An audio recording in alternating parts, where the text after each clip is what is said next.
ಈ ಶ್ರಾವಣ ಮಾಸವು ತಂದ ಉಡುಗೊರೆ ಉಲ್ಲಾಸವ ತರಲಿ.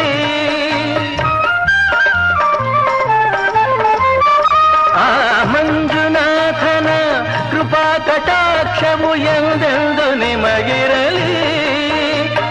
ಒಂದೇ ವರುಷದ ಅವಧಿಯಲ್ಲಿ